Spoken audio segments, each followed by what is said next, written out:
I'll just adjust this so I can actually look at you. Oh, right, that's good. Yes, we should get Otherwise comfortable. I'll be sitting like this. So, That's yeah. it.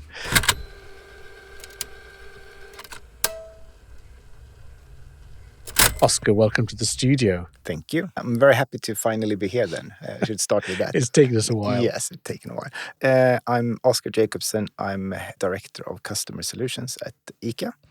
Been at ICA for a year now. Started 1st of April last year. And before that, worked 3 years at a SaaS company called Onbori, delivering in-store digital experiences. So everything from a queuing kiosk to smart fitting room and virtual try-ons and checkout, everything digital in store. All the dream of omnichannel. Exactly. Everything digital in store.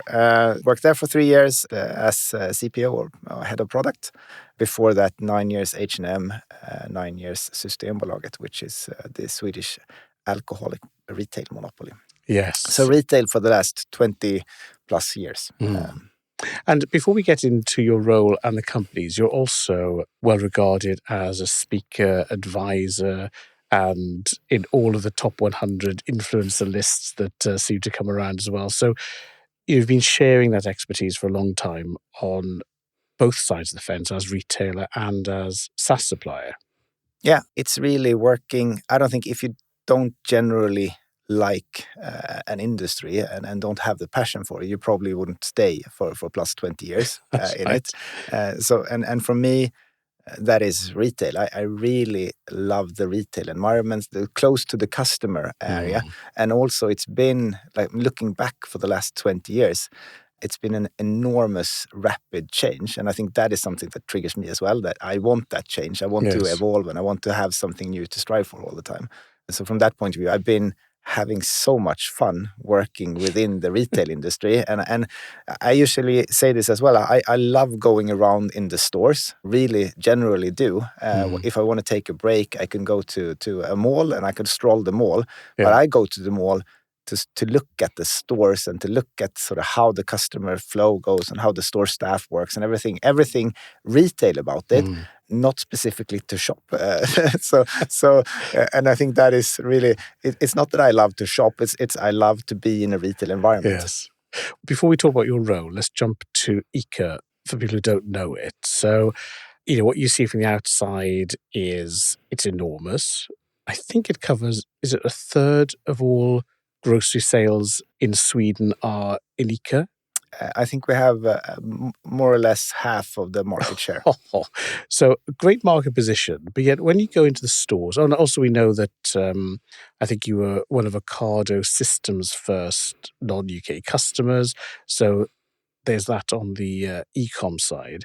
So innovative, enormous. But yet when I go into your stores, they just seem so lively. There's no sort of feeling that you're just big and resting on your laurels. I've just been in one this morning, and it had that dense New York retail feel of that sort of bodega meets crammed stores with every variant you can imagine. But I was also struck by a very high staffing level. So for those of us who are used to having a supermarket on our own and checking out on our own and never talking to someone, there was staff everywhere, really friendly. So that was my impression. But, as someone who works in there, just how would you describe ICA to people who are, not Swedish? What you describe is really the key point about ICA. That ICA, it isn't a chain. It's almost 1,300 separate retailers. Right. And usually the ICA stores, most sort of the closest competition they have is another ICA store. So each store is genuinely their own store and with their own retail, their own company, and they get to choose very much out of themselves how they want to do things. And even when it comes to IT and e-com, for example, as well, not all of the ICA stores have an e-com offers. Actually, less than half of them do. And I think that is the genuinely entrepreneurial spirit, what you're describing. I go into these ICA stores very often, and I love them, all of them. And usually they have like different parts that are really very specific. Different, exactly, yes. And usually that is then how they adapt to their local customer and the local community. Now you probably were in one of the central Stockholm stores, Yes, which is then, the sort of yeah, 400 meters away. I won't try and pronounce the name. Sorry about that. It's an ICA supermarket here in central Stockholm. So I think that's the key benefit of why ICA is such a success in Sweden. And also when we were at NRF, we went to a couple of different grocery stores. Yes. And I would say the level of the stores are, from my point of view, behind of the levels of stores in Sweden. When I look at ICA, then they have some different techniques that might be nice, and they're part of it that are more locally New Yorky, but they have 9 million people in an area that is very dense, so they need to adapt to that. But I think really the concept of the local merchant is super. So much, it's really a key differentiator. It's interesting you say that, because in New York you've got everything from the pretty sterile but efficient Amazon stores where the aisles are full, everything's regimented, there's a gap nowhere, and they're fine, but they are very sterile. Right over to things like a Kmart or the sort of bodegas where there is not an inch of space from floor to ceiling, and the aisle space you can't get two people past without saying hello. That density, a sort of bounty of stock, you really get that feeling. Because the store I visited, it was totally higgledy-piggledy. You thought, oh, this is quite small, and there was a little archway, and it opened out into a delicatessen, and really using the architecture. It felt organic, put it that way. Yeah. No, but I think it's when you actually let loose of the entrepreneurial spirit, when that is the key on driving retail, and they do it so well, all of the 1,300 retailers that are ICA. And how does that spirit work? So let's say, for example, I inherited a building and I thought, oh, this would be a nice ICA store. Do I ring you and say, could I set one up? Or if you employ me to run one, how does that entrepreneurship work compared to, say, head office strategic planning and optimization? Where we actually decide to establish a new ICA, that is quite a giant process centrally, and where is the location, and also then taking into account the competition around it, so that we want to have another store there. But also it's not up to the other stores to decide, because it needs to. But then when it comes to the actual stores that are there, many of them are sort of inherited. So the father or mother, it goes within the family. Like you inherit your stores, and then you take over the location, and maybe then you have a smaller ICA. There are 4 different concepts, and then maybe you have a smaller, and then it evolves into a larger one, and then you sort of inherit that one. So it really is a family passion business when you talk to the ICA retailers. So let's talk about the 4 formats now, because again, each country seems to name them separately, from petrol station to hypermarket. So give us the four ICA store formats. So we have ICA Nära, which is our smallest concept. Actually, we do have To Go, which is our unmanned store, but they are always part of a separate ICA store. So there are no one just running unmanned stores, and we're not running unmanned chain stores. So there is always an ICA store that then has sort of an unmanned store as well.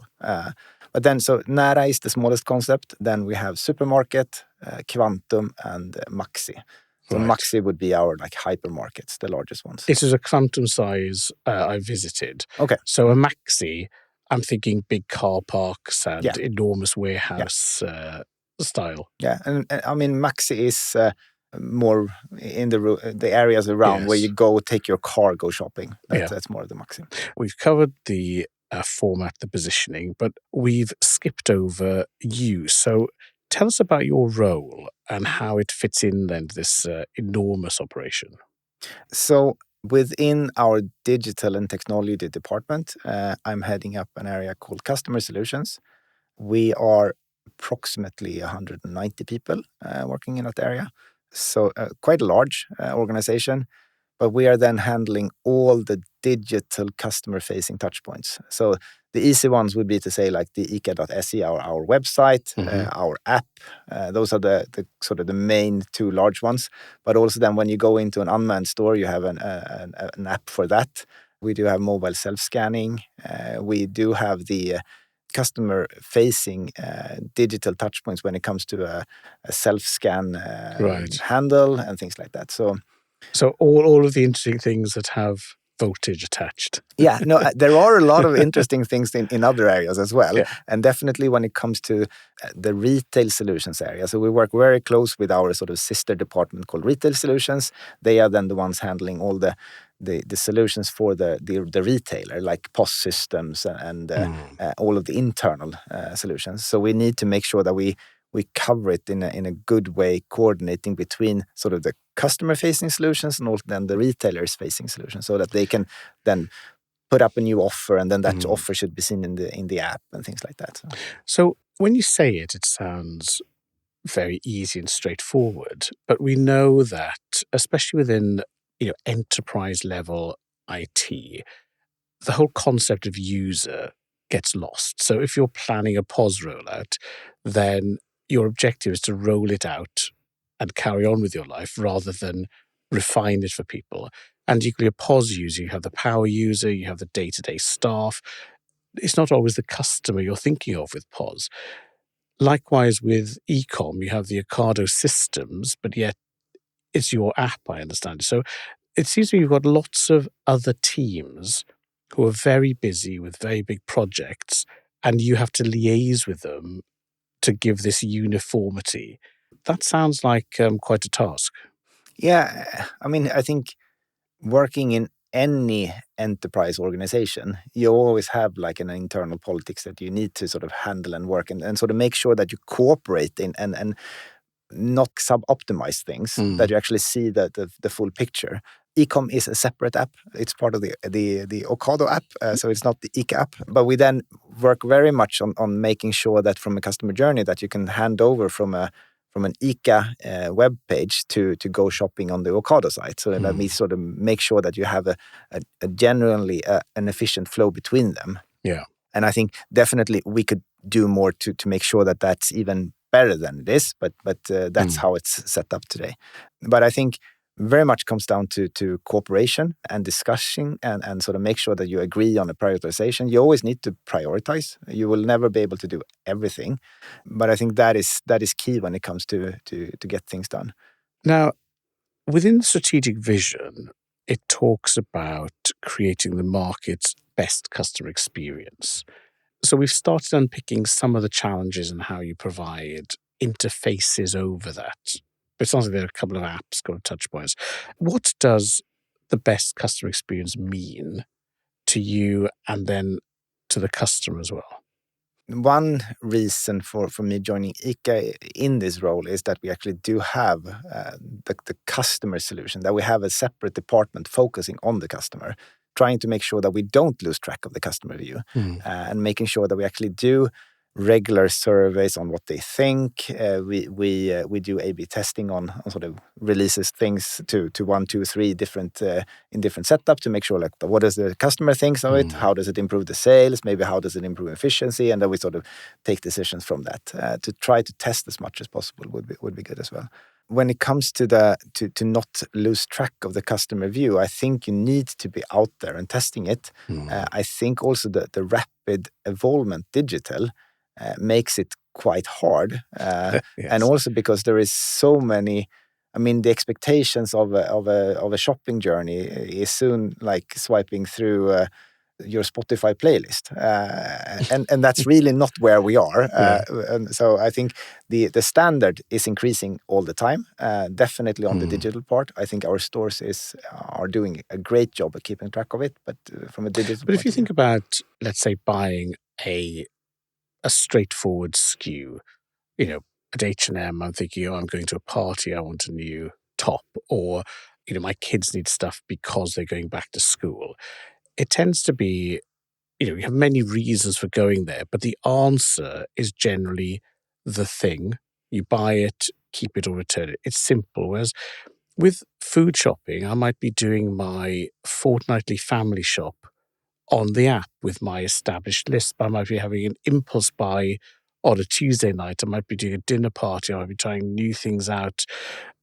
All sorts of different intentions for the customer. So it seems you have a much more difficult job than if you're selling fashion or straightforward products. Yeah, definitely. On the other hand, we know that everyone needs food, and everyone Yes. is buying food every week, more or less every week. So from that point of view, we have a much higher flow of customer coming back to our stores. It's not like you buy your spring outfits and then you're done for a couple of months, and then you buy your summer outfit. Spring food, summer food. Depending on what kind of a customer you, or fashion person you are. But I think from that point of view, it's really, you have the opportunity of meeting your customer so many times. You get very much of the data of the customer as well. So I think leveraging that data better is definitely key going forward, making sure that you can be more relevant and more personal in your offerings. So from a sort of a strategical level, making sure that as a customer, you get better offers, you get more personalized offers, you get them when you want them. And maybe when you are in store and you are in the fruit department, you get your sort of your campaign offers when it comes to fruits and vegetables. You don't get the things done by the meat department. You get that when you come there. Okay, so let's have a look at that, because we've managed to talk for a quarter of an hour without mentioning AI or retail media. So I'm sure we'll come back to the former, but this seems like a good time to talk about customer data, promotion, in-store retail media in particular. Again, looking around the stores, they didn't feel particularly in-your-face digital. There were lots of handwritten signs and really nice lettering over the flour and the meat department. It felt very, nice and human. So how are you using that data for promotions and personalization? I think today we're using it less than we probably should and could. Sounds like there's a project coming there. but I mean, from that point of view, it's also you from a store or a retailer point of view, it's up to them if they want to have the screens or not. We're not sort of deploying. So it's back to that entrepreneurial Exactly. autonomy. Yeah, if they want to have screens, they can have screens. There are sort of centrally set up solutions for having in-store digital solutions. Then you get retail media offerings on those screens as well. But if they want to have their own setup, take a screen and put them in the store and put in a stick of Coca-Cola commercials and then get that straight from the commercial. It's their own company, that store. So it's really like you need, and that is really a differentiator that we need to cater for that diversity of 1,300 different stores. And in terms then of the data, if it's my store, I'm just trying to understand the federated approach that says, because you're part of ICA, we need till data, customer data, you have to comply with certain things. So how does that interaction then work for the balance of, I suggest you have these promotions and retail media in store versus I demand I get data from you if you opt out? I'm just trying to understand that dynamic between the store owner and the central vision. I mean, there is central data, and definitely, I mean, you have a central loyalty system, the Stammis. So if you are a part of that, then that is part of that central data. When it comes to in-store data, there will definitely be data that is not centrally collected as well. That is sort of on a local level.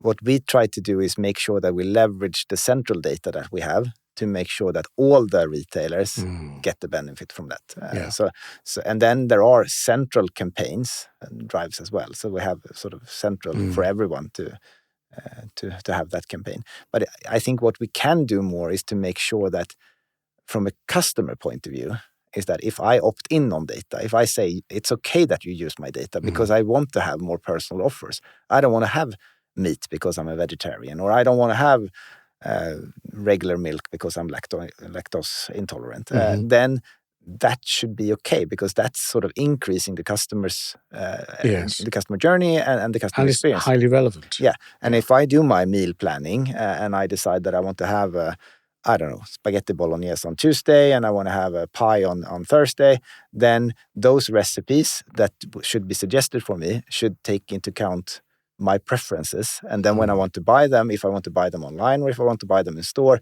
I can just add them to my list and then decide on how I want to buy them. God, I'm getting hungry now just thinking about it. So, before we ask about AI, because we have to, I was struck earlier on when you were talking about the excitement and the speed of progress. Now, maybe I'm just getting jaded, but there was a time just before and over COVID where I thought, has digital and e-com become a bit normal now? And yet, in the last 18 months, the pace of change has really picked up enormously. Mm. AI is some of that, but obviously not just that. We've seen incredible growth in platforms as a service. You're an example with Ocado, but it's everything from TikTok, Shopify, Amazon. Everyone's platformifying what they offer. The pace of change is enormous. How does that feel from your perspective as a digital professional in terms of managing this renewed level of energy and change?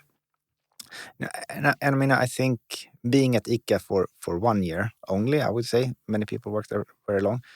If I go back to H&M, when we worked there, when I started at H&M, the sort of the target, the key objective that we were measured on was how quickly we open new stores. And we sort of opened a store a day was the pace of store openings. And then after a couple of years, we realized maybe the store opening part is not how we will drive revenue long term, and it was more of a turnover setup instead, and also where online and store were two different departments, and they weren't measured on the same KPIs. So if you have an increase in sales online in the UK and you have a decrease in stores, you have one sad department and one happy department instead of saying like, okay, the total growth is Yes, great. absolutely.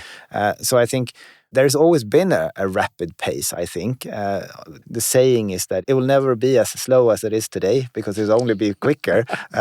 Don't know if that's sort of That's a great reassuring phrase. or not, but I think you need to embrace a constant change and make sure that you try to. Then we go into to IT architecture, but making sure that you try to have a sort of a flexible, scalable setup. Usually talk about the Mac architect setup. And I mean, making sure that you have a component base, you have it so that you can start using APIs, you have one data source, and that you make sure that the quality in that data is correct. And all of those sort of foundation things, you need to have that in place, because if you don't have that in place, you will not be able to be quick enough. But again, let's look at that, because it's very easy to be full of flexible components when they don't matter. So marketing front ends, if your website breaks a little bit, people forget it.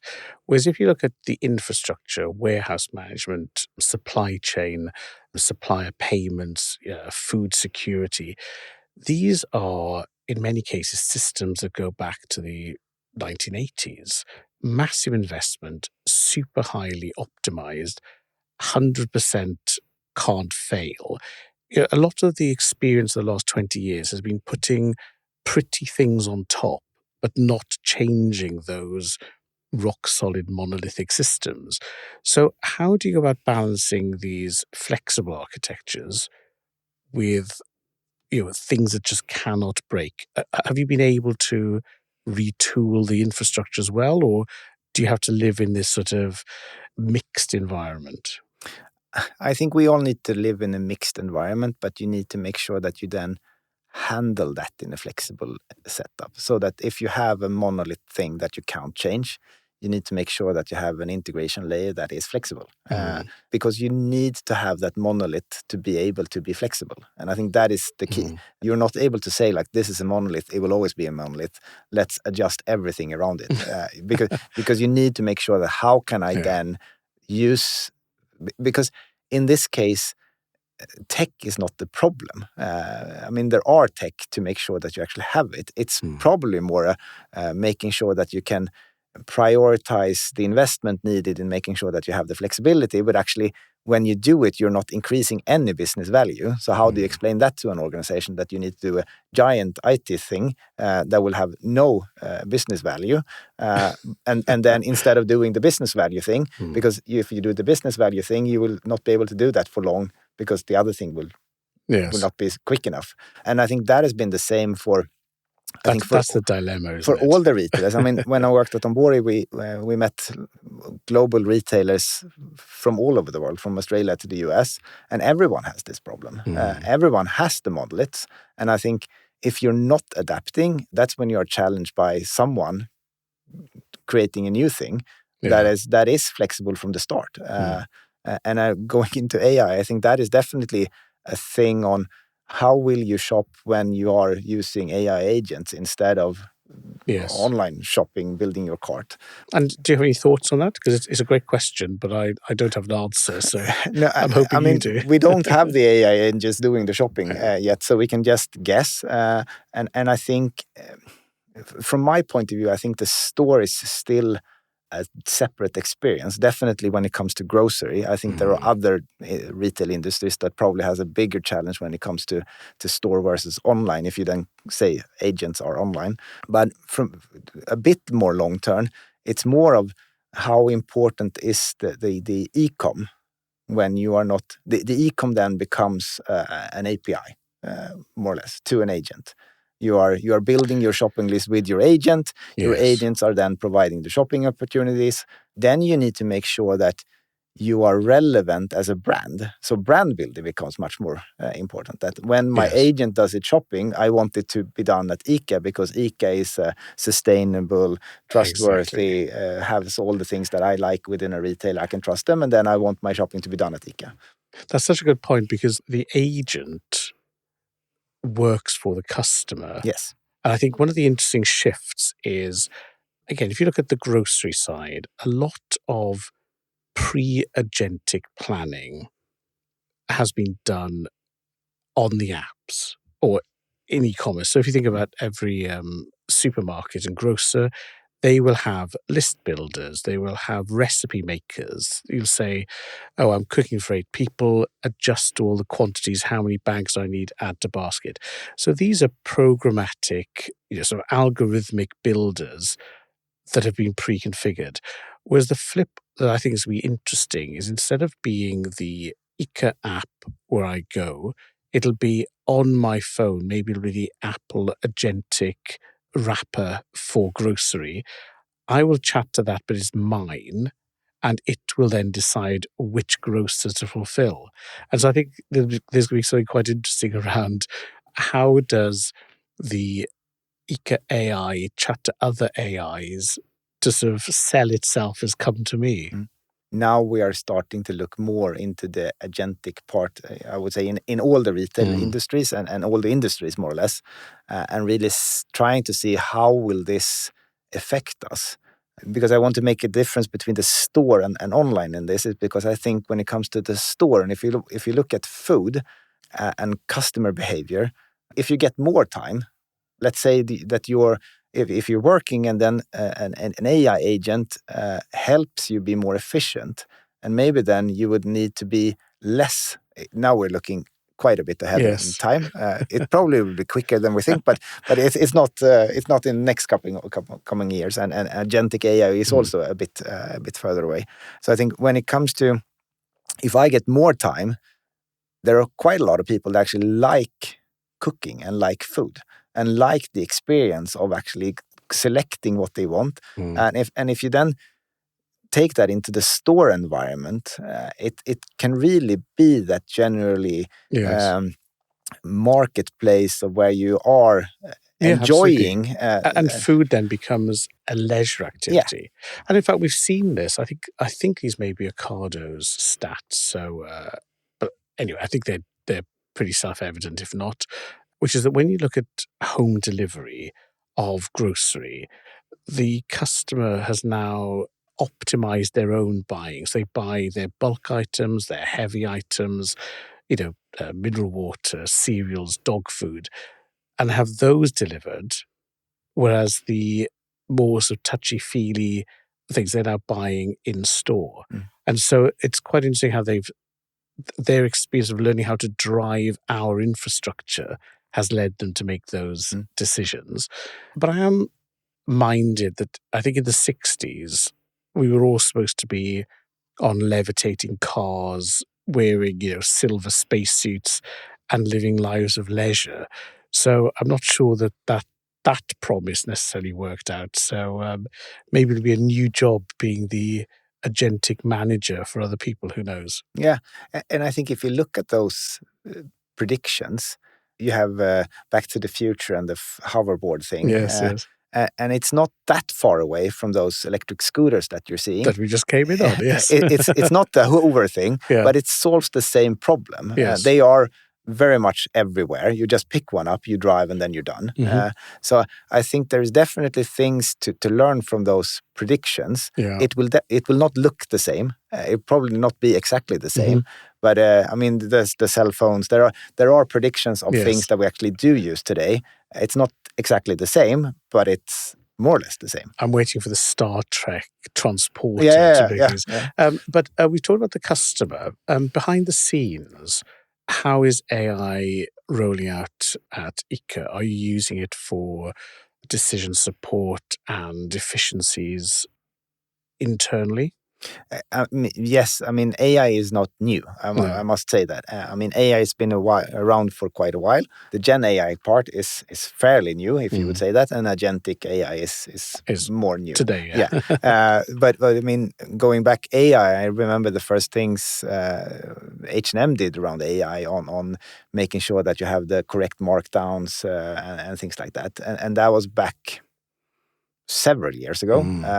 And I think AI has been around at ICA for quite a while as well. So definitely there are a lot of cases where we use AI in our business. For me personally, last year, having Microsoft Copilot as part of the 365 version of it has really been, making sure that I use it more often in my daily work in finding information, sum up information, making sure that I get the relevant things out of a presentation. If I don't, so it saves time, making me more efficient. Definitely Excel. I love the thing in Excel where I don't need to, because I always write those formulas wrong. And now I just write like, I want to do this. And then I get the formula and then I sort of cut and paste and then everything works. So agentic is probably, then I wouldn't even be in Excel. I would just say, I need to have this. And then I get that. Prepared. I think, we're seeing some exciting behind the scenes thing. You were mentioning about APIs and so on. Is using some of the AI capabilities to talk through APIs, pull data out and speed up that sort of bridging across systems, especially getting information to the commercial business leaders without having to wait for a business analyst and reporting and so on. So is this just a dream, or are you seeing that internally? At H&M, we were using it quite a lot for the merchandisers, making sure that you get the right product in the right market with the right price, and then when you need to do reductions, you do the right reductions. So definitely, you are using it rapidly and widely. At ICA, we are also using it, but then also going back to analytic AI quite a lot, and generative AI. Yes, we are using it, but it's more newer. Definitely. Yeah, I'm not entirely sure yet. It's ready to be left alone, but we'll see. It's definitely improving quickly. Earlier on, you brought up the 20 years in retail. You work as a technologist, always looking at new technologies. So let's just reflect for a moment. We've said things are speeding up again. What are the lessons you'd have or you'd share with maybe a new member of the team or somebody just entering a new IT-powered role from, let's say, since 2000, the digital age in retail? What are your takeaways or comments that you'd pass on as advice to someone looking at the speed of change now? When you get that question, you kind of feel old. Like, what is the I advice? purposely didn't say old. I said 20 years experience. But it sort of gives away sort of how old you are. This is why we're on a podcast, no one can see us. One thing is that you always need to prioritize.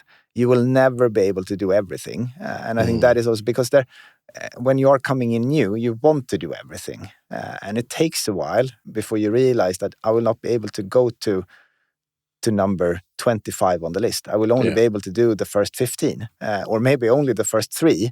And then you feel kind of helpless. Like, what about the other 22 then? And it's like, well, we agreed on the prioritization, then that's what we need to do. You will never be able to do enough, if I would say. You will never be able to do everything you want to be able to do. And I think that is really to sort of take down that one, to make sure that everyone is doing their best and is doing everything they can, but you can't do everything. So that would be one thing. And then also that the pace of change is very fast, which means that you always need to reiterate your decisions. A decision that you taken today, you need to, and I think Gen AI is a perfect example of that, and Copilot definitely also an example. When Copilot came out and you started working with it, the support for PowerPoint was not very good. Yeah. Now it's much better. So if you just then would have said, no, I'm not going to use Copilot for PowerPoint, then actually you would not be able to start you, because it's always evolves and it always happens, which means that you need to reiterate and need to sort of have quite of an open approach to your decisions, that they probably need to change. Yes. So there were decisions then, but they need to be revised again now. So maybe not say no, but not now. And how do you keep up with all of the change? So I can remember there was one day I used to know everything. Then I woke up and realized that no one had asked me my opinion for at least 2 years because I didn't know anything anymore. It had just gone. So you go through this process of re-education, learning new things. What's your approach to that? And what have you been learning recently that's pushed you and been harder than you thought? I focus retail and tech, and I think that is clear. So if you ask me in another area, I will probably... So we won't talk about tariffs then. I have no idea. So I think, and then I genuinely enjoy that area, which means that I like I go to the stores, looking at stores when I'm off, because I like to do that. So it's an interest that you have, and then it's quite fun to do the sort of the education all the time, and it's more of a curiosity and an interest, so like a hobby. So retail is a hobby, and then I am fortunate enough to work with my hobby, and it sounds like a soccer player, but I'm not. But I mean, usually that's what they say, and then you sort of understand it. But for me, it's really like, since I love being in the retail area and the retail industry, it definitely helps in re-educating myself. And so has there been anything recently that's hard? You have to sit yourself down and think, I really need to take an approach to this and teach myself something? I think when it comes to AI, I very much have an open mind that I have. We talked about it in the team 2 days ago, and it's more like, it will impact us. We will have a lot of things to do within the next 3 years. We probably know what we're going to do this year, but we have no idea what we're going to do in 2 years' time. But it will be something. So we need to make sure that we have the capacity for it. And the only thing that we can do now is to make sure that we have as much information as we can, so that we are as competent and knowledgeable as possible, making sure that we know, like, who is the North Star in this area, who can we see, who can we sort of follow and look at to get the most sort of interesting aspects of it. And then that for every department, every area, making sure that if you're working with campaigns, who's doing the best AI things for campaigns. If you're doing marketing, who's doing the best marketing things. And then making sure that you look at the suppliers and the companies that are there, so you can see, like, what are they working on, what are they doing. Maybe so that curiosity still, as you said, curiosity, interest. So as we round off, and given that you're a fan of retail, any recommendations? So if somebody's thinking, oh, my energy's flagging, I'm sick of looking at Schedule B tariffs and calculations, I need to get my mojo back. Where would you recommend they look? What's the exciting highlights for the last couple of months you thought, that is really well done? If I'm in that mode, which definitely happens, you have a decision gone the wrong way and anything, then I usually go to the mall, but not like the teenage thing. You go to the mall. I go to the mall and then I stroll around looking at things, and then you see something that you all of a sudden you get happy. I think last week I went to Mall of Scandinavia, and I looked at the new Jack and Jones store, and it was like, it's a new store. You go in there with an open mind. It's like, this was actually a really good store. It's a nice store, a nice setup. They have a nice staff. You get the good, friendly sort of greeting when you come in. They're knowledgeable. We start talking about the jeans they have and things. So getting that great customer experience really helps me, but that's only me. I would say you need to find what it is that then sort of gives you that energy back, and it probably depends on what took the energy down. But usually you have something that it can be a stroll in the forest or whatever it might be that actually then gives you Good. Well, look, we're not going straight to the forest now, although they are going to want their studio back in a second. So before they kick us out, let's just wrap up with, as we leave today, there's a weekend ahead. What's exciting you about the coming weeks? Is there anything that you're working on that is putting a skip in your step? Yeah, I mean, currently, the year cycle currently is that we're working on our strategic plan. So really like making sure that you have a good strategic plan which are aligned with the business function where we want to go, aligned with the business directed, and so that you feel that you can give directions. I mean, most of my job is to give directions, and then you have this big organization delivering. But making sure that you have aligned with the organization, aligned with your business stakeholders, and then be able to set direction is really where we are currently, which is then very much giving energy to make sure that you can. Great. I think that's the only time that's been mentioned that someone likes the strategic planning cycle. So that's great. There has to be a first. Oskar, I'm glad it was you. Thank you so much for joining me in someone else's studio and for explaining a bit about the incredible ICA stores. Thank you very much for having me.